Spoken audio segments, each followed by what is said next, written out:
esta mañana continuamos con el libro de los Hechos. Vamos a terminar el capítulo 17.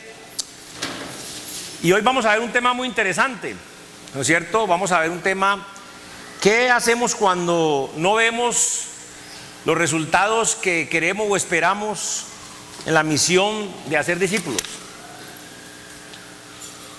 Ahora, porque lo que vamos a ver esta mañana es un tremendo contraste entre lo que ocurrió en la ciudad de Berea, contrastado con lo que ocurrió en la ciudad de Atenas, cuando Pablo y su equipo llegaron a predicar el evangelio.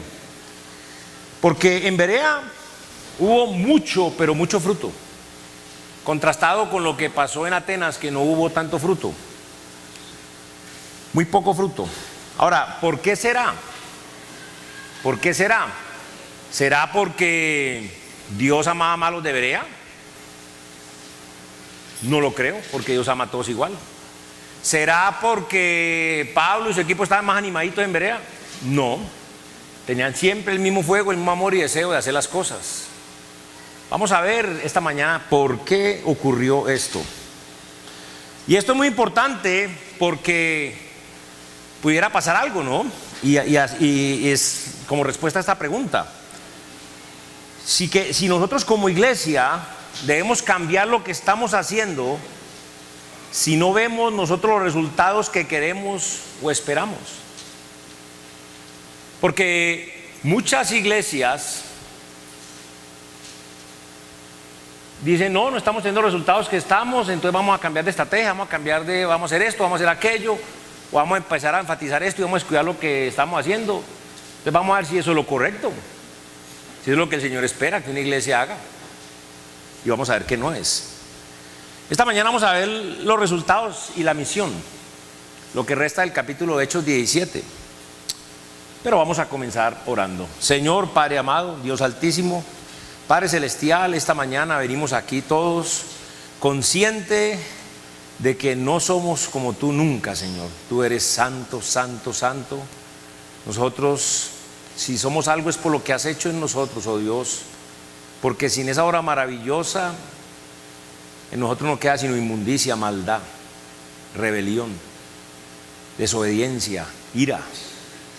Así que Padre, gracias por lo que tú has hecho por nosotros a través de tu Hijo Jesucristo en la cruz del Calvario, Señor, que nos has redimido, nos has salvado para hacernos tu pueblo, tu iglesia, para hacer tu voluntad, Padre. Y eso se trata, de que entendamos cada uno de nosotros como iglesia que es hacer tu voluntad, no la nuestra. Ayúdanos, Padre, y enséñanos esta mañana, que sea tu Santo Espíritu actuando libre y poderosamente en cada uno de nosotros, dándonos convicción y guiándonos. Esto te lo pedimos y te lo rogamos a través de tu Hijo, quien es nuestro Señor y Salvador Jesucristo. Amén. Muy bien, lo primero que vamos a ver esta mañana es que la ciudad de Berea, porque allí hay mucho fruto entre los sabios. Vea lo que dice Hechos 17, 10 al 15. E inmediatamente los hermanos enviaron de noche a Pablo y a Silas hasta Berea. Y ellos, habiendo llegado, entraron en la sinagoga de los judíos. Y estos eran más nobles que los que estaban en Tesalónica, pues recibieron la palabra con toda solicitud, escudriñando cada día las escrituras para ver si estas cosas eran así. Así que creyeron muchos de ellos, y mujeres griegas de distinción, y no pocos hombres. Cuando los judíos de Tesalónica supieron que también en Berea era anunciada la palabra de Dios por Pablo, fueron allá y también alborotaron a las multitudes. Pero inmediatamente los hermanos enviaron a Pablo que fuese hacia el mar, y Silas y Timoteo se quedaron allí. Y los que se habían encargado de conducir a Pablo le llevaron a Atenas. Y habiendo recibido orden para Silas y Timoteo de que viniesen a él lo más pronto que pudiesen, salieron. Ahora, qué interesante, porque lo primero que vemos aquí, esta ciudad de Berea, vemos que Dios da mucho fruto en Berea. Porque vea lo que dice el versículo 12. Así que creyeron muchos de ellos, y mujeres griegas de distinción, y no pocos hombres. Ahora, qué interesante, porque aquí vemos que estos judíos que asistían a la sinagoga allí en Berea eran sabios. ¿Por qué?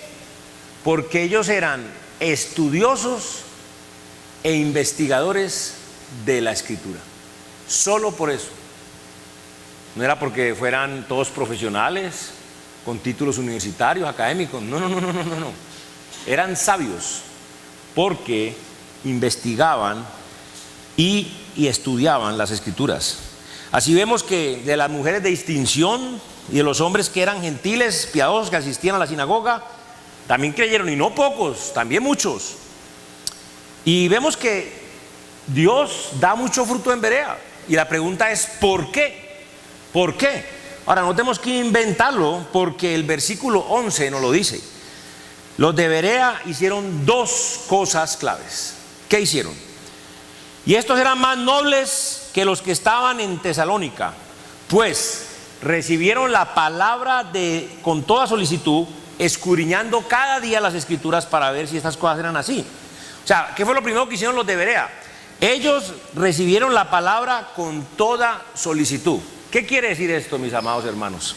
Lo siguiente, quiere decir que ellos no se tragaron todo simplemente porque Pablo se los dijo. Ellos no venían con cuenticos. Ellos eran Pablo hablando y ellos sí, vamos a ver, ¿qué? Sí, venga, la concordancia, venga, tan. Y llegaban, fueron para las casas cada día y cada día revisaban allá si lo que Pablo les estaba enseñando era cierto o no. Eso es muy importante, ¿sí? No se tragaron todo simplemente porque el pastor o el predicador se los dijo. Solicitud quiere decir diligencia cuidadosa. Y ellos, estos de Berea, ejercían la diligencia. En segundo lugar, ellos escudriñan las Escrituras, las escudriñan. Es decir, que ellos examinaron, indagaron y averiguaron cada día con mucho cuidado y con gran atención para ver si lo que Pablo les estaba diciendo era así o no. Ahora, ustedes hoy en día tienen la misma responsabilidad delante de Dios. Ustedes deben escudriñar la Escritura, la Biblia, cada día para ver si lo que yo les digo aquí cada domingo y en las clases de discipulado es verdad o no. Escudriñar quiere decir examinar, inquirir, averiguar cuidadosamente cada cosa.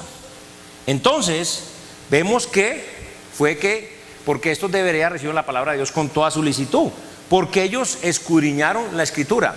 Y para examinar, inquirir y averiguar las Escrituras se requiere diligencia. Sin diligencia no se puede hacer. Además de tener diligencia, y esto que voy a decir parece tonto, pero es importantísimo, aunque usted no lo crea, y va a ser un eje del mensaje esta mañana, es que además de tener diligencia para escudriñar las Escrituras, sí, la palabra de Dios, algo que parece muy obvio pero no lo es, se necesita la Escritura. Se necesita la Escritura para poder escudriñar la Escritura. Sin la Escritura, ¿cómo la vamos a escudriñar? Por más diligencia que tengamos, y si no la tenemos, ¿ok? Parece tonto, pero no lo es.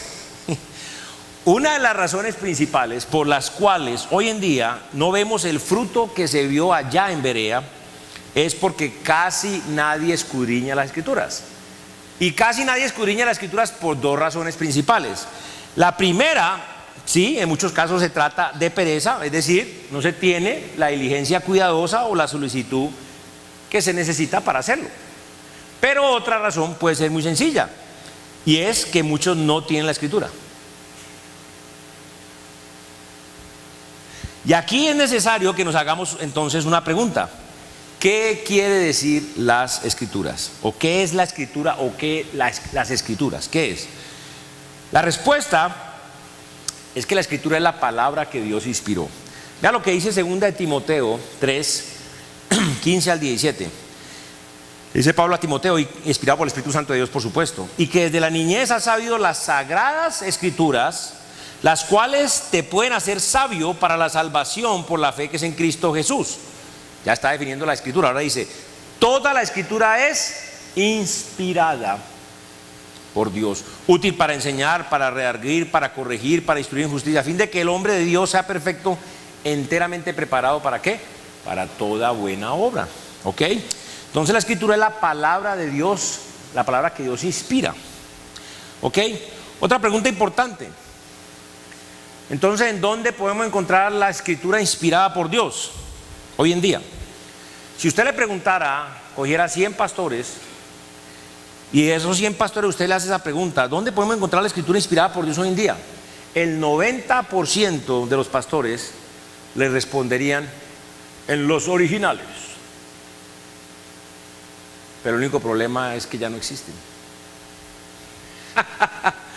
Ya no existen los originales.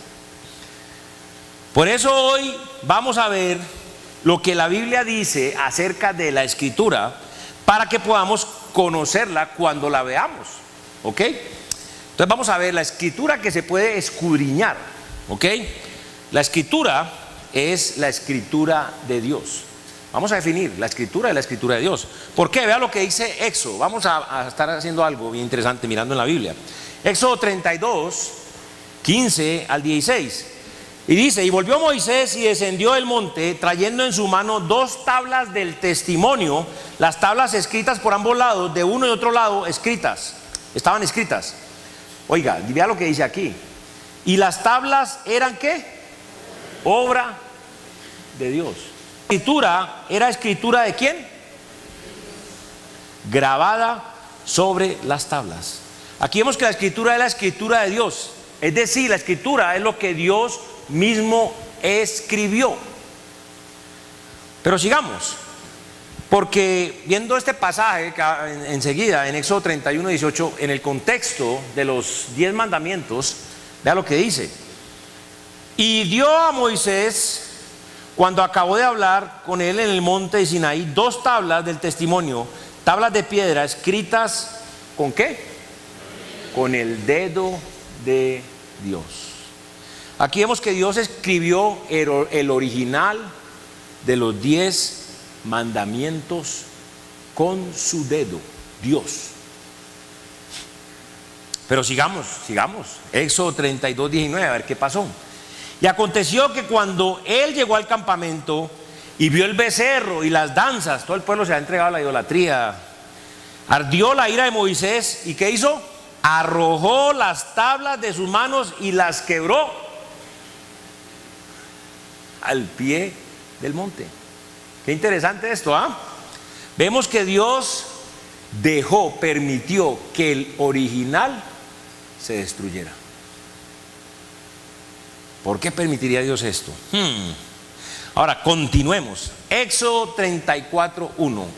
Dice la palabra: y Jehová dijo a Moisés: alízate 2 tablas de piedra como las primeras, y escribiré sobre esas tablas las palabras que estaban en las tablas primeras que quebraste. Qué interesante. Aquí vemos que luego Dios inspiró una copia del original, es decir, escribió las mismas palabras que estaban en el original. Pero vamos a ver algo interesante: y las escribió por medio de un hombre. Usted me va a decir: pero un momentico, porque acabamos de leer ahí que dice: escribiré sobre esas tablas las palabras. O sea, él está diciendo: yo mismo la escribiré, ¿no es cierto? Bueno, la Biblia ahí sí nos dice que Dios, Jehová mismo, escribiría las palabras. Pero vamos a ver qué aconteció. Éxodo 34, 27 al 28. Y Jehová dijo a Moisés: ¿qué? Escribe tú. Dios le está diciendo a Moisés las palabras, porque conforme a estas palabras he hecho pacto contigo y con Israel. Y él estuvo allí con Jehová 40 días y 40 noches, no comió pan ni bebió agua, y escribió en las tablas las palabras del pacto de los 10 mandamientos. O sea, al fin y al cabo, las palabras fueron escritas por medio de un hombre, Moisés. Él las escribió.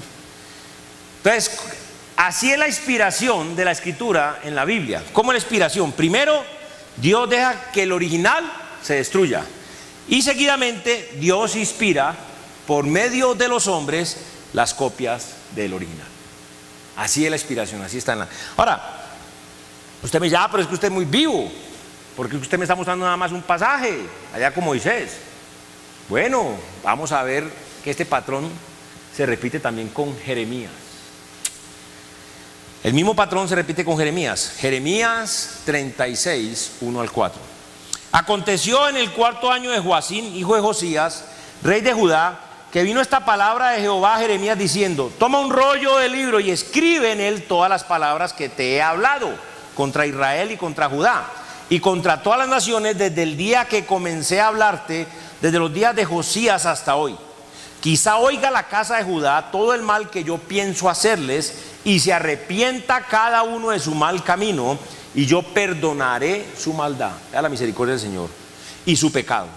Y llamó Jeremías a Baruc, hijo de Nerías, y escribió Baruc de boca de Jeremías en el rollo del libro todas las palabras que Jehová le había hablado.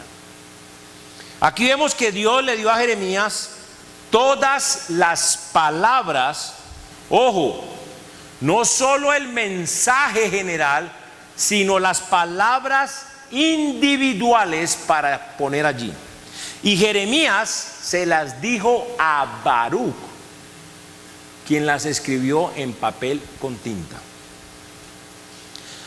O sea, el santo hombre de Dios llamado Jeremías habló siendo inspirado por el Espíritu Santo de Dios, y su amanuense o secretario llamado Baruc escribió cada palabra en el rollo con tinta. Bueno, esto nos suena a segunda de Pedro 1:21. Porque nunca la profecía fue traída por voluntad humana, sino que los santos hombres de Dios hablaron siendo inspirados por el Espíritu Santo. ¿Ok? Pero continuando con el mismo patrón de Jeremías, preguntémonos, bueno, pero ¿qué pasó con el original? ¿Qué pasó? Bueno, vamos a Jeremías 26:23.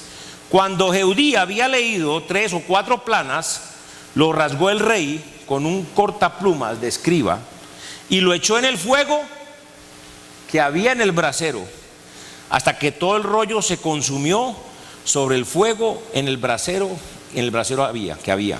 Dios dejó que lo destruyeran, el original. Se repite. Dios dejó que destruyeran el original. Ahora leamos qué sigue diciendo en Jeremías 36:28 al 32. Vuelve a tomar otro rollo y escribe en él todas las palabras primeras que estaban en el primer rollo que quemó Joacim, rey de Judá. Y dirás a Joacim, rey de Judá: así ha dicho Jehová, tú quemaste este rollo diciendo: ¿por qué escribiste en él diciendo, de cierto vendrá el rey de Babilonia y destruirá esta tierra y hará que no queden en ella ni hombre ni animales? Por tanto, así ha dicho Jehová acerca de Joacim, rey de Judá: no tendrá quien se siente sobre el trono de David, y su cuerpo será echado en el calor del día y al hielo de la noche.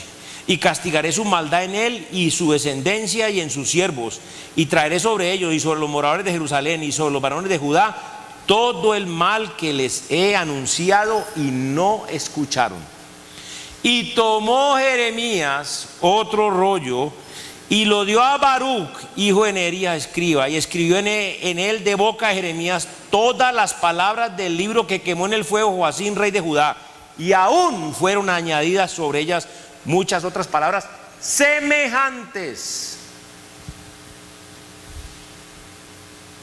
Entonces aquí vemos nuevamente cómo Dios después inspiró una copia del original, donde se escribieron todas las palabras que estaban en el original. En esta copia lo escribieron. Ahora, además, la copia del original, en esa copia Dios dio más revelación que no había en el original. Entonces esto que voy a decir le va a usted a estallar la cabeza. Porque entonces, según la Biblia, la copia del original es superior al original, por 2 razones. La primera, porque la copia existe. La copia se puede leer, escudriñar, estudiar. El original no. Y la segunda, Dios a menudo da más revelación en la copia que en el original. ¿Cuál es la moraleja entonces de hoy? En la Biblia el término la escritura o las escrituras casi siempre se refiere a una copia de las palabras de Dios. Es una copia que usted puede tener en sus propias manos y leer con sus propios ojos. Entonces, según lo que la palabra de Dios nos dice en 2 de Timoteo 3, 15 al 17, volvemos a leerlo, y que desde la niñez has sabido las sagradas escrituras, las cuales te pueden hacer sabio para la salvación por la fe que es en Cristo Jesús. Toda la escritura es inspirada por Dios y útil para enseñar, para redarguir, para corregir, para instruir en justicia, a fin de que el hombre de Dios sea perfecto, enteramente preparado para toda buena obra. Las escrituras, es decir, la copia de los originales que existen en el momento que uno vive, son la autoridad final, porque en dichas copias las podemos tener y podemos leer. Y además la palabra dice que son inspiradas por Dios. Ahora preguntémonos, Timoteo tenía la escritura inspirada por Dios en sus propias manos y la leía con sus propios ojos. Pero preguntémonos, ¿qué tenía Timoteo? ¿Los originales o las copias? Timoteo no tenía ningún original de ningún libro del Antiguo Testamento. Timoteo tenía y leía copias de la palabra de Dios que se escribieron en los originales. Eso es lo que tenía Timoteo. Ahora, acabamos de ver que Dios mismo en su palabra, y Dios no va a permitir algo que Él no quiere, Dios mismo en su palabra llama a las copias palabra inspirada. Eso es importantísimo, escritura es inspirada. Ahora veamos el problema de esto. El problema de esto es cuando un pueblo no tiene o no escudriña la escritura. Porque es un problema, porque no habrá mucho fruto. El oscurantismo, la Edad Media, estamos hablando del año 500, año 1500 después de Cristo. La Iglesia Católica, y escúchelo bien, porque esa es la verdad y eso no va a cambiar, logró quitar la escritura de las manos del hombre común y corriente. No había Biblias en esa época en idiomas comunes y corrientes. Y los sacerdotes mantenían a la gente en la oscuridad con la misa y con las escrituras en latín, que no las entendían sino ellos. ¿Qué pasó? El Señor, la Reforma, siglo XVI, Alemania. En Alemania simplemente pasó lo que pasó en Berea. Había gente más noble que escudriñó y con diligencia las escrituras y dijeron: no, señor, eso no es así. Eso es la Reforma resumido. ¿Y qué hizo? La Reforma quebró este control, porque volvió la escritura al hombre común y corriente, se la dio en sus manos, en su propio idioma le dio la Biblia. Pero ojo, porque hoy en día tenemos un oscurantismo moderno. ¿Qué es el oscurantismo de hoy en día? Este oscurantismo moderno se debe a lo mismo, porque hay una clase sacerdotal que ha quitado la escritura al hombre común y corriente. ¿Quiénes son? Dos. Primero, las iglesias fundamentalistas. Los eruditos han quitado la escritura de las manos de las personas, diciendo que solo los originales fueron inspirados y que las copias son malas interpretaciones y que por lo tanto usted tiene que aprender el hebreo y el arameo para poder entender realmente la escritura. Imagínense. Y uno ve cristianos dice que aprendiendo el hebreo y el arameo para poder entender la Biblia que la tenemos en español.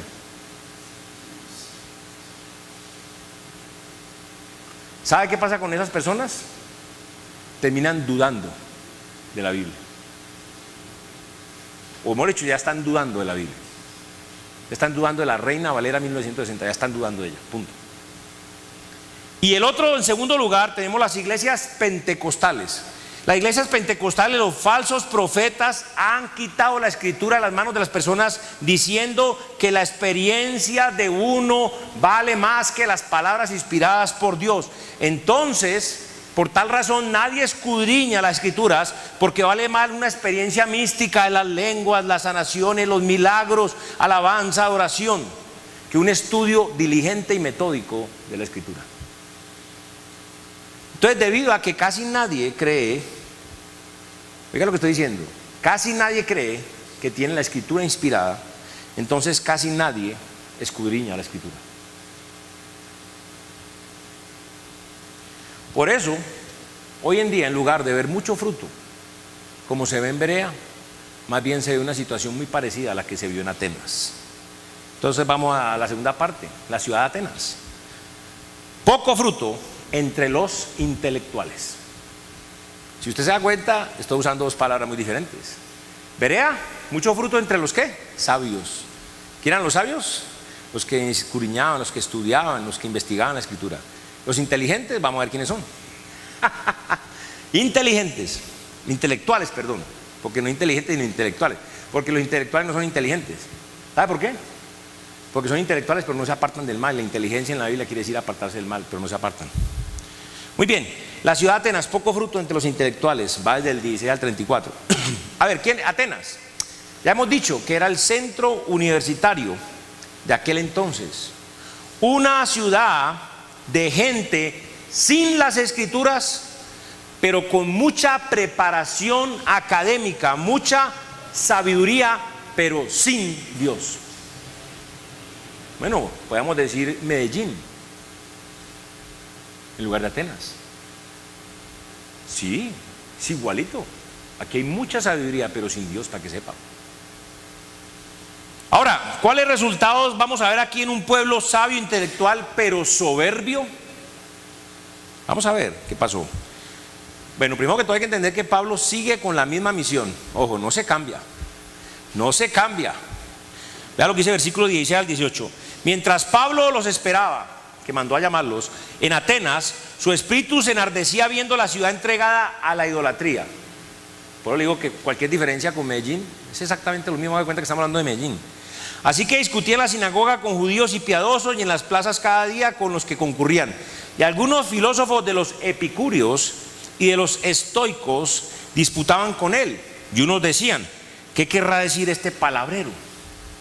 Y otros: parece que es predicador de nuevos dioses, porque les predicaba el evangelio de Jesucristo y la resurrección. Eso es lo que predicaba Pablo. Pablo está en Atenas esperando a Silas y a Timoteo. Pero ¿qué pasa con Pablo? Lo que debería pasar con nosotros, que no se puede quedar quieto viendo una ciudad entregada a la idolatría. Entonces, Pablo sigue fiel a esa estrategia establecida. Predica a los judíos en la sinagoga y cada día está en las plazas, en los lugares principales, predicando el evangelio al aire libre, disputando con filósofos que tienen interés en las cosas espirituales. Y de pronto, como está cerca de las universidades y todo, desde el centro universitario del mundo, alguien quiere que hable con el Tribunal Superior de Atenas. Como si usted sea predicador en una universidad y quiere que hable con el cuerpo de rectores y todo esto. Pero bueno, con el Tribunal Supremo de Atenas quieren que Pablo vaya y hable. Ahora, ¿qué hace Pablo? Uy, no, aguas. No, tengo que preparar algo especial porque voy para el Tribunal Supremo de Atenas. No, señor. Pablo predica el mismo mensaje. Esto es del versículo 19 al 31 y lo vamos a ir viendo por partes.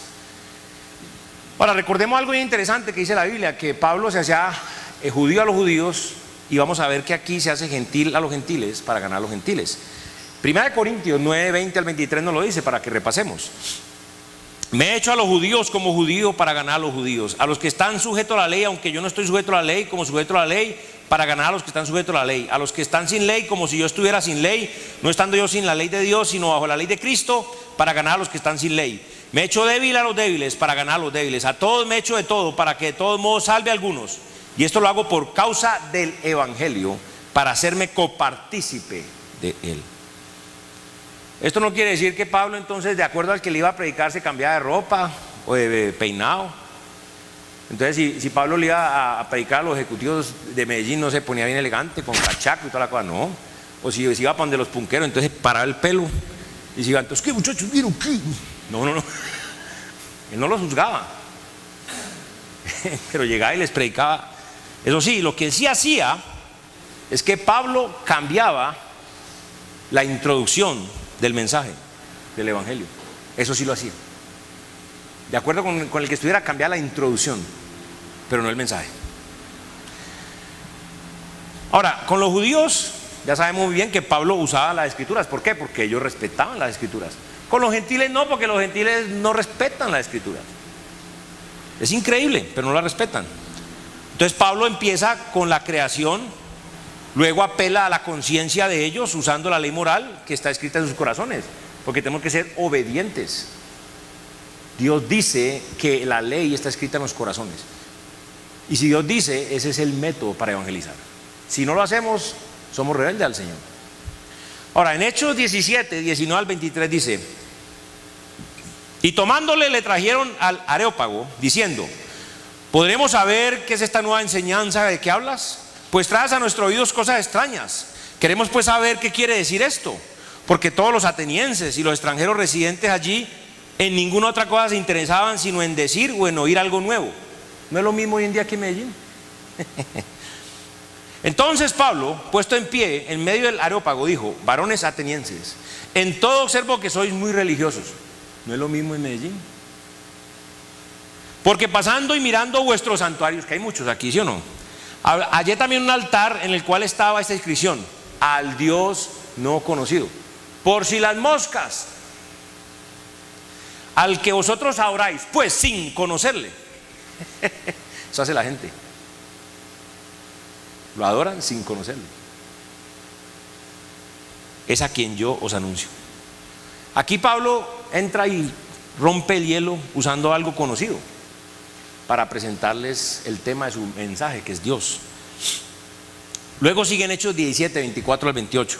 El Dios que hizo el mundo y todas las cosas que en él hay, siendo Señor del cielo y la tierra, no habita en templos hechos por manos humanas, ni es honrado por manos de hombres como si necesitase de algo, pues es Él quien da a todos vida y aliento y todas las cosas, y de una sangre ha hecho todo el linaje de los hombres para que habiten sobre toda la faz de la tierra, y les ha prefijado el orden de los tiempos y los límites de su habitación. Imagínense quién es Dios, para que busquen a Dios y en alguna manera, palpando, porque son ciegos, puedan hallarle, aunque ciertamente no está lejos de cada uno de nosotros, porque en Él vivimos y nos movemos y somos. Como alguno de vuestros propios profetas también ha dicho, porque el linaje suyo somos. Aquí vemos como Pablo después les presenta a Dios como el creador. Algo que para todos puede ser muy fácil de entender, porque hay un creador, porque hay una creación y tiene orden. Luego seguimos en Hechos 17, 29. Siendo pues linaje de Dios, no debemos pensar que la divinidad sea semejante a oro o plata o piedras, escultura de arte, imaginación de hombres. ¿Qué está haciendo el Señor ahí? Está usando la esencia de los primeros dos mandamientos, porque les está señalando el pecado. Está usando la ley, le está señalando la idolatría. La idolatría. Fíjese, lo verá que la gente: ay, Jesucristo, Señor, no es Dios Todopoderoso. Va muy bien hasta ahí. Entonces ahora María Virgen, Madre de Dios. ¿Madre de Dios? ¿Cuál Madre de Dios? Están diciendo que María existió antes que Dios. No entienden que la parte humana de Cristo era de ella, pero la parte de Dios, María, no tiene nada que ver. María es una mujer común y corriente, pero ahí la ponen como una diosa. Y hablan Cristo y muestran la hostia y el cáliz. Cristo, ¿qué tiene que ver Cristo con eso? Nada. Pura idolatría. Pura idolatría. Le está señalando la idolatría. Hoy en día aquí sería exactamente lo mismo. Ahora, este es el mismo argumento que Pablo utilizó en el libro de los Romanos, siendo inspirado por el Espíritu Santo de Dios, por supuesto. Escribió en Romanos 1, 18 al 23. Vea lo que dice: porque la ira de Dios se revela desde el cielo contra toda impiedad de los hombres toda impiedad e injusticia de los hombres que detienen con injusticia la verdad. Detienen con injusticia la verdad. Porque lo que Dios se conoce les es manifiesto, pues Dios se lo manifestó. Porque las cosas invisibles de Él, su eterno poder y deidad, se hacen claramente visibles desde la creación del mundo, siendo entendidas por medio de las cosas hechas, de modo que no tienen excusa. Pues habiendo conocido a Dios, no le glorificaron como a Dios ni le dieron gracias. Ahora, ¿cómo van a entender que Dios con su amor mandó a su Hijo Jesucristo para que adoremos un cáliz y una hostia? En lugar de reconocer nuestra cochinada, nuestros pecados y arrepentirnos y creer en Jesucristo, lo que hizo en la cruz por nosotros. Se envanecieron en su razonamiento y su corazón fue entenebrecido. Vean al máximo jerarca de la religión diciendo que usted salva por obras. Bárbaro. Profesando ser sabios, se hicieron necios y cambiaron la gloria del Dios incorruptible en semejanza de imagen de hombre corruptible, de aves, de cuadrúpedos y reptiles. Todas las religiones quedan descalificadas. Pero sigamos, por eso vea lo que dicen Hechos 17, 30 y 31. Pero Dios, habiendo pasado por alto los tiempos de esta ignorancia, es una ignorancia, ahora manda a todos los hombres en todo lugar que se arrepientan, por cuanto ha establecido un día en el cual juzgará al mundo con justicia, por aquel varón a quien designó, dando fe a todos con haberle levantado de los muertos. Aquí Pablo termina su mensaje con un llamado, el mismo llamamiento: arrepentirse, porque el justo juicio viene. Y usted en el justo juicio no puede decir: ah, no, es que vea, pregúntele a Francisco. Vea, ahí tengo, yo confié en él, yo me pegué de él y yo hice todo lo que Francisco dijo. Sí, es que Francisco está en problemas, estoy hablando con usted. Ah, no, es que el pastor no, también está en problemas. Venga, yo estoy hablando con usted.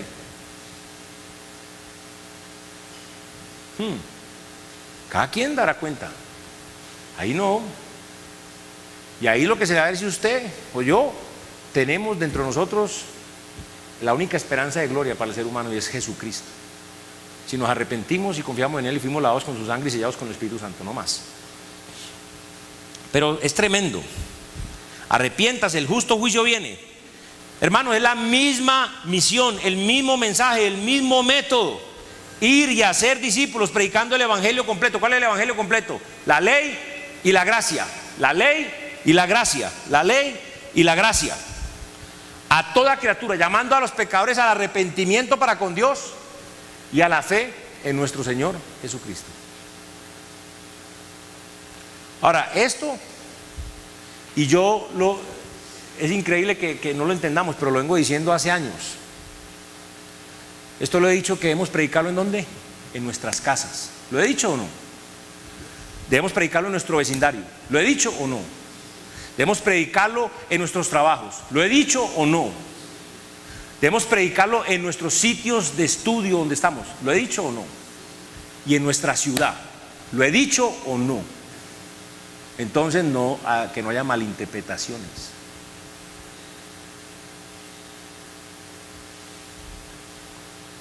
Cuando nosotros hacemos esto, cuando cumplimos con la misión y con la voluntad de Dios, ¿qué podemos esperar?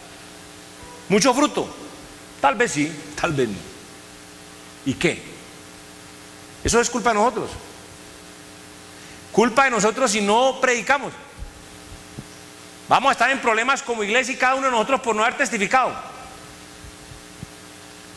El fruto depende de nuestra grandeza, de nuestra deidad. Nosotros no somos nada, pero sí tenemos que testificar. Por eso Pablo experimenta diferentes resultados. Mire lo que dice: pero cuando oyeron de la resurrección de los muertos, unos se burlaban y otros decían: ya te oiremos acerca de esto otra vez. Y así Pablo salió en medio de ellos. Mas algunos creyeron, juntándose con él, entre los cuales estaban Dionisio, el Areopagita, y una mujer llamada Damaris, y otros con ellos. Al fin y al cabo hubo fruto, no mucho, pero hubo. Siempre que se predica hay fruto. Ahora, entre los de Berea hubo mucho fruto. En los de Atenas no tanto, ¿Cuál es la diferencia? ¿Será que se trata de una obra especial y soberana de Dios? Realmente no. Volvamos a leer Hechos 17:11. Y estos eran más nobles que los que estaban en Tesalónica, pues recibieron la palabra con toda solicitud, escudriñando cada día las escrituras para ver si estas cosas eran así. Los de Berea tenían una actitud. ¿De qué se trata el libro de Hechos? Los de Berea tenían una actitud de sumisión a la autoridad final de las escrituras. Ellos creían que era la palabra de Dios y era la palabra inspirada por Dios. Por eso hubo mucho fruto. En cambio, los de Atenas eran soberbios, como muchos hoy en día, que tienen mucha preparación académica, pero totalmente apartada y distante de la palabra de Dios. Y hubo muy poco fruto. O sea, no vemos buenos resultados en Atenas. Ahora, pero esto no debe sorprendernos. Esto no debe asustarnos. ¿Por qué? Porque el Señor ya no lo dijo. Vea lo que dice 1 Corintios 1, 26 al 29. En su palabra, en la Biblia está escrito. Él ya no lo dijo. Pues mirad, hermanos, vuestra vocación, que no sois muchos sabios según la carne, ni muchos poderosos, ni muchos nobles, sino que lo necio del mundo escogió Dios para avergonzar a los sabios, y lo débil del mundo escogió Dios para avergonzar a lo fuerte, y lo vil del mundo y lo menospreciado escogió Dios, y lo que no es para deshacer lo que es, a fin de que nadie se jacte en su presencia. Ahora, si usted no cree este pasaje, lo invito para que vaya y predique el evangelio completo, la ley y la gracia, a una universidad. Lo invito. Y verá qué, la oposición tan tremenda que le va a venir de parte de los intelectuales, de los sabios de la universidad. Y déjeme decirle algo: si hay fruto en esa universidad, va a haber fruto entre los estudiantes, nunca entre los profesores que se creen los sabios. Pero esta mañana estamos aquí y la verdad es que tú eres un pecador, y si nunca te has arrepentido de ese pecado y se lo has confesado a Dios, dispuesto a apartarte, y has confiado en el Señor Jesucristo, te vas a perder. Yo quiero preguntarte cuál va a ser tu actitud hacia Dios y hacia su palabra esta mañana. ¿Vas a creer que la palabra inspirada de Dios, que es la autoridad final? ¿O vas a estar cavilando como los de Atenas? Si has entendido, al final puedes venir aquí a ver que alguien que te aconseje para que tomes esa decisión de arrepentirte y confiar en Jesús como Señor y Salvador. Y hermanos, nosotros hoy vimos claramente que en Berea hubo mucho fruto entre los sabios, los investigadores y estudiosos de la Escritura. Pero también vimos que en Atenas hubo muy poco fruto entre los intelectuales de la universidad. Entonces, lo importante que hemos de ver es que la misión no cambia. Porque vimos que Pablo hizo lo mismo en Berea y lo mismo en Atenas. No porque eran los intelectuales ahí, no, tengo que prepararme. No, Señor, les predicó el evangelio igual. Pablo llegó donde los pecadores, conocedores de la Escritura o ignorantes de la Escritura, y les predicó el evangelio, la ley y la gracia, y punto. Así que los invito a que no nos fijemos ni dependamos de los resultados, porque eso es un error. Más bien fijémonos en lo que Dios espera de cada uno de nosotros y cumplámosle a Él. Sembrar la semilla y regarla con oración. Por último, recordemos lo bueno de Berea. Lo bueno: ser diligentes y escudriñar las Escrituras cada día para ver si estas cosas que yo les digo son ciertas o no. Si yo le estoy diciendo la verdad a usted esta mañana, vaya usted y hágalo. Cumpla con la misión de hacer un discípulo, predicando el evangelio a toda criatura, llamando a los pecadores al arrepentimiento para con Dios y a la fe en el Señor Jesucristo. Porque de esta manera podemos glorificar a nuestro Señor y Salvador Jesucristo antes que Él venga por nosotros, y cada uno de nosotros tengamos que darle cuentas en el tribunal de Cristo por lo que hicimos desde el día, escuche, desde el día de nuestra salvación. Eso es lo que va a pasar en el tribunal. Vamos a orar. Señor Padre amado, gracias por tu palabra, porque tu palabra es la verdad, que corre y sea glorificada, Señor, y cumple el propósito por el cual tú la enviaste. Y te damos gracias, Señor, por la forma en que ella nos aclara, nos muestra y nos afirma. Señor, haz que aún en estos tiempos peligrosos nos mantengamos firmes en ti, seamos capaces de morir a nosotros mismos, de negarnos a nosotros mismos, de morir a nuestra inmundicia, a nuestra carnalidad, a nuestra maldad, a nuestro egoísmo, a nuestras pasiones, a nuestras concupiscencias, a nuestras metas, a nuestros pensamientos, a nuestras opiniones y prudencias, y nos entreguemos total y completamente a ti, sumisos, Señor, para que tú hagas en nuestra vida lo que tú quieras, para que te honremos y te glorifiquemos, Señor, y llevemos a cabo la obra que nos dejaste para hacer.